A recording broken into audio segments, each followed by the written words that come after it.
మా రాజు వచ్చాడు. ఐఎన్ఎస్ విక్రాంత్ దిగిన సందర్భాన్ని చూసాం. దీంతో భయంతో వణికిపోయావు, వణికి చచ్చావు. దాన్ని ఢీకొనే సత్తా నీ దగ్గర లేదని తెలుసు. ఎందుకంటే నీ దగ్గర అలాంటిది ఒక్కడు కూడా లేదు కాబట్టి. మా దగ్గర 2 ఉన్నాయి. అందుకే నీ తమ్ముడిని పిలిచావు. ఎవడు? యమన్లో ఉన్నట్టున్నారు. వాళ్ళని పిలిచి దాని సంగతి చూడు. ఇదిగో మీరు మీ సంగతే చూసుకోలేకపోతున్నారు. విక్రాంత్ని కనీసం విక్రాంత్ వింగ్ అయినా టచ్ చేయగలరా మీరు? విక్రాంత్ వింగ్ అయినా టచ్ చేసే ప్రయత్నం జరుగుతుందా మీ నుంచి? విక్రాంత్ వింగ్ కూడా టచ్ చేయలేదు మీరు. యమన్లోని హౌతీని వీళ్ళు వేడుకుంటున్నారు. అదిగో అది చూడదు. అరేబియా సముద్రంలో ఏదో విక్రాంత్ వచ్చిందంట, దాన్ని నువ్వు లేపే. కనీసం చాలా నవ్వొస్తుంది మీరు మాట్లాడుతూ ఉంటే. చాలా హాస్యాస్పదంగా ఉంది. విక్రాంత్లో అసలు ఏముంటాయో తెలుసా? విక్రాంత్ సత్తా ఏంటో తెలుసా? అఫ్కోర్స్ మీరు తూర్పు పాకిస్తాన్, అదే బంగ్లాదేశ్ టైంలో యుద్ధం చేశారు కదా, సోకాల్ యుద్ధం. అదొకసారి గుర్తు చేసుకోండి. విక్రాంత్ సత్తా ఏంటో తెలిసిపోతుంది మీకు. ఇప్పుడు ఇంకా అడ్వాన్స్డ్ టెక్నాలజీగా ఇంకా మరింత బలోపేతమైంది విక్రాంత్. సో అక్కడ విక్రాంత్ ఉంది. ఇంకా కావలిస్తే మరిన్ని అక్కడ దించుతాను. డెస్ట్రాయర్స్ ఉన్నాయి. సో కంగారు పడకు. నువ్వు ఇంకెవరైనా రెచ్చగొట్టే ప్రయత్నం చేస్తే కనుక వాళ్ళకు కూడా తగిన సమాధానం చెప్తుంది భారత్. ఇంతవరకు అక్కడి వరకు వెళ్ళలేదు. ఎందుకంటే వసుధైక కుటుంబం అంటూ ముందుకు వెళ్ళే ప్రయత్నం చేసింది. రష్యా యుక్రెయిన్ వార్లో కూడా సామరస్యాన్ని అనే పిలుపునిచ్చింది. కానీ నువ్వు పక్కలో బల్లంలా మారితే నీకెలా ధీటైన జవాబు ఇవ్వాలో మాకు తెలుసు. అస్త్రశస్త్రాలు సిద్ధమవుతున్నాయి. కేవలం సైలెన్స్గానే నీకు సమాధానం వస్తుంది. వేచి చూడు పాకిస్తాన్.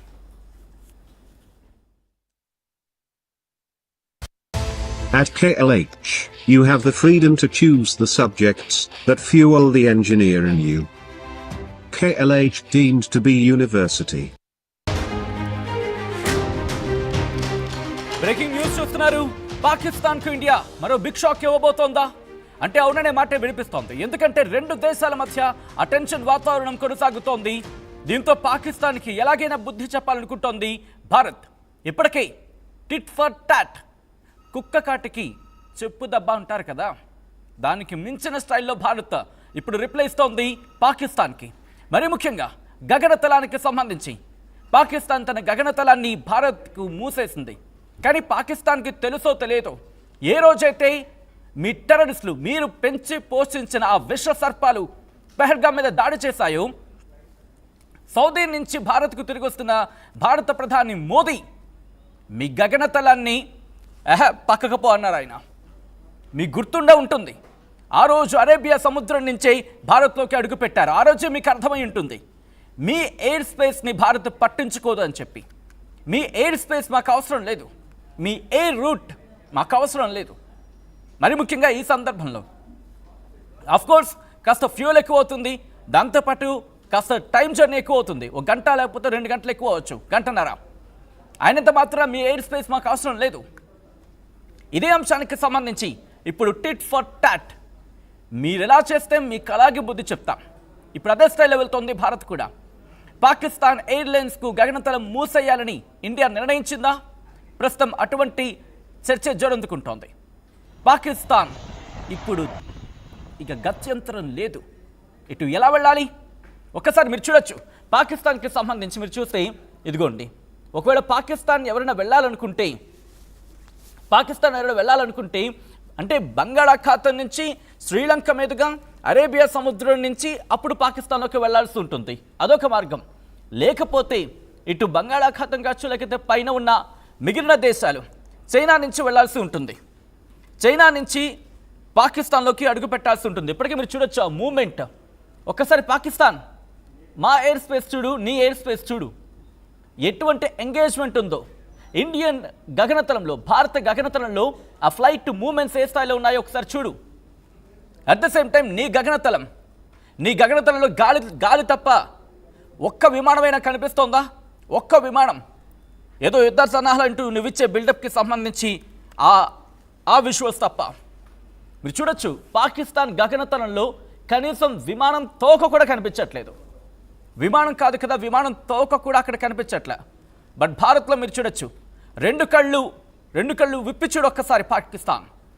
ప్రస్తుతం నీ పరిస్థితి ఏంటి, భారత్ పరిస్థితి ఏంటో. విమానాలు క్యూ కడతాయి మాకు ఇక్కడ. ఢిల్లీ తీసుకో, హైదరాబాద్ తీసుకో, ఏ సిటీలో ఏ ఎయిర్పోర్ట్ తీసుకో, మాకు ఆ ఎంగేజ్మెంట్ ఉంటూనే ఉంటుంది. కానీ ఇప్పుడు నీ పరిస్థితి ఏంటి? ఆలోచించుకో ఒక్కసారి. ఇప్పుడు భారత్ కూడా అదే ప్లాన్ చేస్తోంది. ఇటు ప్రపంచ దేశాల మీద ఒత్తిడి పెరుగుతుంది. ఎందుకంటే పాకిస్తాన్కి సంబంధించి అటువైపుగా వెళ్ళాలంటే పాకిస్తాన్ ఎయిర్లైన్స్కి సంబంధించి మరి ముఖ్యంగా ఏదో అంటారు ఇక్కడ, ఒక ప్రయత్నం చేసేటప్పుడు ఆలోచించి చెయ్యాలని చెప్పి. ఇక్కడ ఇంకొక ఇంట్రెస్టింగ్ మాట నేను చెప్తా. పాకిస్తాన్కి సంబంధించి వాళ్ళ ఫ్యూయల్ ఉంటుంది కదా, అంటే ఈ విమానాలకు సంబంధించి ఫ్యూలింగ్, ఆ ఇంధనం కూడా కరువులో ఉంది ప్రస్తుతం. సాధారణంగా మనం రాగా తెచ్చుకుంటూ ఉంటాం, ఆ తర్వాత దాన్ని ప్యూరిఫై చేసుకుంటూ ఉంటాం. ప్రస్తుతం ఆ కర్మాగారాలు కూడా, ఆయిల్ రిఫైనరీస్ కూడా అక్కడ ఇబ్బందులు ఎదుర్కొంటున్నాయి. కారణం భారత్ కొట్టిన ఒకే ఒక్క దెబ్బ. ఊహించే ప్రయత్నం చేయండి భారత్ కొట్టిన దెబ్బ ఏంటో. మరి ముఖ్యంగా భారత్ కొట్టిన దెబ్బ సింధు నదికి సంబంధించి. ఎప్పుడైతే సింధు నదిని బ్లాక్ చేసిందో కనీసం ఆయిల్ రిఫైనరీస్ అక్కడ నడవలేకపోతున్నాయి. దీంతో విమానాలకు సంబంధించి ఫ్యూయల్ని అందించే పరిస్థితుల్లో కూడా అక్కడ పాకిస్తాన్ లేదు. ఇటువంటి నేపథ్యంలో ఎగిరే విమానాలకు సంబంధించి కూడా ఇబ్బందికర వాతావరణమే. మా ప్రతినిధి రామ్దాస్ అప్డేట్స్ అందించేందుకు సిద్ధంగా ఉన్నారు. రామ్దాస్, ప్రస్తుతం భారత్ ఎటువంటి ఆలోచన చేస్తోంది? కేవలం ఇది గగనతలానికి మాత్రమే పరిమితం అవకాశం కనిపిస్తోందా, లేకపోతే జలాల విషయంలో కూడా నేవీ విషయానికి సంబంధించి ఎటువంటి వ్యూహంతో వెళుతోంది? ఇప్పుడు రెండు రకాలుగా ఇది ప్రభావం చూపే అవకాశం ఉంది. కేవలం మనం గగనతలంకే పరిమితమయ్యే అవకాశం, నేవీ కూడా బహుశా మూసివేసే అవకాశాలు కనిపిస్తాయి. ప్రస్తుతానికైతే అంటే ఈ సీమాంతర ఉగ్రవాదాన్ని ప్రోత్సహిస్తున్న పాకిస్తాన్ కైతే మరొక షాక్ ఇస్తున్నాం మనము. ఖచ్చితంగా పాకిస్తాన్ ఎయిర్లైన్స్ కు మన గగనతలాన్ని మూసివేత దిశగా అయితే ప్రస్తుతం ఆలోచనలు అయితే కొనసాగుతున్నాయి. ఇక ఈ ఉద్రిక్త నేపథ్యంలో భారత్ పాకిస్తాన్ల మధ్య తమపై ఆంక్షలు విధించిందనే కోపంతో, అంటే మనం ఎప్పుడైతే ఇండస్ వాటర్ ట్రీటీ తర్వాత వీసాలు ఇవన్నీ రద్దు చేసామో అప్పుడు మనపై పాకిస్తాన్ విషయం చెమ్మింది. మన గగనతలంపై, అంటే వారి గగనతలంపై, తమ గగనతలంపై మన దేశ విమానాల రాకపోకలపై నిషేధం విధించింది. ఈ నేపథ్యంలో ఇప్పుడు న్యూఢిల్లీ కూడా దీనిపై ప్రతీకార చర్యలకు సిద్ధమవుతుంది. అటు ఇస్లామాబాద్ కు సంకేతాలు పంపుతుంది. పాక్ విమానయాన సంస్థలకు మన గగనతలాన్ని మూసివేసే అంశాన్ని కూడా పరిశీలిస్తున్నట్టు తెలుస్తుంది. ఇక దీనికి సంబంధించిన వార్తలు అయితే వెలువడుతున్నాయి. ఇప్పటికైతే ఈ ప్రతిపాదనల పరిశీలనలో ఉంది. ఇంకా తుది నిర్ణయం అయితే ఇంకా ఇప్పటికే తీసుకోలేదు. బహుశా తొందరలోనే దీనికి సంబంధించిన అనౌన్స్మెంట్ వచ్చే అవకాశం ఉంది. ఒకవేళ భారతీయ నిర్ణయం తీసుకుంటే కనుక పాకిస్తాన్ ఎయిర్లైన్స్ పై చాలా ప్రభావం చూపే అవకాశం ఉంది. ముఖ్యంగా పాక్ విమానాలు ఇక్కడ ప్రధానంగా మనకు సౌత్ ఈస్ట్ ఏషియా అంటారు, కౌలాలంపూర్ సహా మలేషియా, ఇతర నగరాలు, సింగపూర్, థాయిలాండ్ ఇట్లాంటి ప్రాంతాలకు వెళ్ళాలంటే మాత్రం మన ఎయిర్ స్పేస్ దాటాల్సింది. సో అప్పుడు భారత్ కనుక నిషేధం ఇస్తే ఇప్పుడు దక్షిణాసియా ప్రాంతాలకు వెళ్లేందుకైతే చైనా లేదా శ్రీలంక మీదుగా విమానాలు మళ్లించాల్సి ఉంటుంది. అప్పుడు ప్రయాణ సమయం పెరగడంతో పాటు నిర్వహణ అదన భారం పడుతుంది. ఇప్పటికే ఆర్థిక ఇబ్బందుల్లో కూరుకుపోయిన పాక్ ఎయిర్లైన్స్ కి ఇది మరింత ఇబ్బందికరమైన పరిస్థితి అని మనం చెప్పుకోవచ్చు. ఎందుకంటే ఈ ఉద్రిక్తత నేపథ్యంలో ఇటీవల మన విమానాలకు పాక్ తమ గగనతలాన్ని మూసివేసిన సంగతి తెలుస్తుంది. దీంతో భారత ఎయిర్లైన్స్ కూడా ప్రత్యామ్నాయ మార్గాల్లో విమానాలు నడుపుతున్నాయి. అయితే ఈ నిర్ణయంతో ఆర్థికంగా మనకంటే పాక్ ఎక్కువ నష్టం అని ఎక్స్పర్ట్ చెప్తున్నారు. ఎందుకంటే ఇప్పటి వరకు భారత్ నుంచి పాక్ గగనతలం మీదుగా వారానికి దాదాపు 800కు పైగా ఇంటర్నేషనల్ ఫ్లైట్స్ వెళ్తుంటాయి. అటు ఇటు రాకపోకలు సాగిస్తాయి. అందుకోసం ఓవర్ ఫ్లైట్ ఫీజు కింద పాకిస్తాన్ దాదాపుగా రోజుకు $120,000 వసూలు చేస్తుంది. అంటే ఆ రకంగా కూడా మన వల్ల వాళ్ళకి ఆదాయమే, వాళ్ళకు వచ్చే నష్టం లేదు. ఆ రకంగా ఆదాయం కూడా పోతుంది. ఇప్పుడు ఆ మొత్తాన్ని కూడా నష్టపోవాల్సి వస్తుంది. పుల్వామా అటాక్ తర్వాత కూడా దాదాపు అప్పుడు కూడా 5 నెలల పాటు భారత విమానాలపై ఆంక్షలు ఉన్నాయి. అప్పుడు కూడా ఆ దేశం దాదాపు $100 మిలియన్, అంటే $1 బిలియన్ నష్టపోయిన పరిస్థితి. ఇప్పుడు కూడా అదే పరిస్థితి. ముఖ్యంగా మనకైతే పర్టికులర్ గా ఇప్పుడు ఉత్తరాది నగరాలు ఢిల్లీ, అమృత్సర్, అలాగే వారణాసి, లక్నో ఇలాంటి ప్రాంతాల నుంచి మనం ముఖ్యంగా పశ్చిమ దేశాలకు వెళ్లే ఫ్లైట్స్ కి మనకు కాస్త ఇబ్బందికరంగా ఉంటుంది. కొత్త విమానయాన ఛార్జీలు దాదాపు 8 to 10% పెరుగుతాయి, లేదంటే కొత్త సమయం ఎక్కువగా ఉంటుండొచ్చు.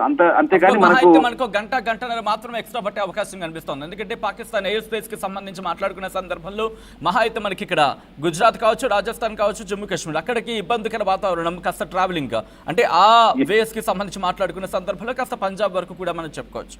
సో ఇప్పుడు ఇటువంటి సినారియోలో పాకిస్తాన్ కి సంబంధించి మనం క్లోజ్ చేసే ప్రయత్నం చేస్తే కనుక ప్రపంచ దేశాలు ఇబ్బంది పడే అవకాశం ఉంటుంది. At the same time Pakistan airlines ని వాళ్ళు క్యాన్సిల్ చేసుకునే అవకాశం ఉంటుంది, ఆల్టర్నేటివ్ చూసుకునే అవకాశం ఉంటుంది. ఒక రకంగా చెప్పాలంటే గడ్డు కాలం ఎదుర్కొంటుందని చెప్పుకోవాలా? ఇంకా యుద్ధం అనేది ఇంకా ఆ ఎకరానికి సంబంధించి ఇంకా రూపు కూడా దిద్దుకునే పక్షంలో డెఫినెట్ గా ఖచ్చితంగా ఇబ్బందికర పరిస్థితులు ఉంటాయి. నేను ఇందాక మీకు చెప్పిన మనకు మాత్రం అంటే వాళ్ళు మూసివేసిన కారణంగా మనకు ముఖ్యంగా ఇండిగో, ఎయిర్ ఇండియా ఇట్లాంటి టాటా గ్రూప్ యాజమాన్యంలోని ఎయిర్లైన్స్ మనకి ఏంటంటే నార్త్ అమెరికా, యూకే, యూరప్ ఈ మధ్య ప్రాచ్యాలను కలిపే విమానాలకు మనకు ప్రత్యామ్నాయ మార్గాన్ని అయితే ఇక్కడ మనం ఆల్టర్నేటివ్ ఆల్రెడీ చూసుకున్నాం. సో ఇక్కడ వాళ్ళ విషయానికి వచ్చేసరికి మాత్రం వాళ్ళకి చాలా ఇబ్బందికరమైన పరిస్థితులు ఉంటాయి. నిజంగా చెప్పాలంటే వాళ్ళకు ఆటోమేటిక్ గా ఇన్కమ్ పోతుంది. అలాగే వాళ్ళకు అంతర్జాతీయంగా వచ్చేటువంటి ముఖ్యంగా దక్షిణాసియా దేశాల నుంచి వచ్చే మార్గం మాత్రం ఖచ్చితంగా ఇంకా అలా వేరే మార్గం ఎంచుకోవాల్సి ఉంటుంది, చాలా దూరంగా ఉండే పరిస్థితి. మనకు వచ్చేసి air India express, spice jet, ఆకాశ ఇట్లాంటి ఇంటర్నేషనల్ అంతర్జాతీయ విమాన సంస్థలకు చాలా ఇబ్బందికరంగా ఉంటుంది. అంటే ముఖ్యంగా మనకు న్యూయార్క్ వెళ్ళే ఎయిర్ ఇండియా నాన్ స్టాప్ ఒకటి ఉంటుంది. అలాగే దీనిపైన ఎక్కువ ఇంపాక్ట్ ఉంటుంది. ఇక యూరప్ లోని యూరప్ లో ముంబై న్యూయార్క్ విమానం ఏదైతే ఉందో అది ఇది కూడా ఢిల్లీ న్యూయార్క్ విమానం ఇవన్నీ కూడా కోపెన్ హెయిర్ లో ఆగుతుంది, వియన్నాలో ఆగుతుంది. అంటే ఎక్కువ మంది సిబ్బంది ఇంధనం ఇక్కడ ఇవన్నీ కూడా మనం ఎక్కువగా కొంత యూటిలైజ్ ఉంటుంది. సో ఆ రకంగా ఢిల్లీ సహా ఉత్తరాది రాష్ట్రాల నుంచి ఇక పశ్చిమ దేశ విమానాలకు ఈ మూసివేత కారణంగా కొంత ప్రభావం అయితే చూపాయి. ఇప్పుడు మనం దానికి ఆల్టర్నేటివ్ చూసుకున్నా మనకు సెట్ అయిపోయింది. కానీ ఇప్పుడు పాకిస్తాన్ పరిస్థితి ఏంటి? పాకిస్తాన్ నిజంగా కేంద్రం కనుక నిషేధిస్తే ఇప్పుడు కౌలాలంపూర్ అలాగే చాలా ప్రాంతాలు ఇందాక నేను చెప్పిన ఆగ్నేయాసియా దేశాలకు కూడా చాలా ఇబ్బందికర పరిస్థితులు ఉంటాయి. ఇక ఈ రకంగా పాకిస్తాన్ కు ఒక రకంగా దెబ్బే అనుకోవాలి. చాలా ఊహించని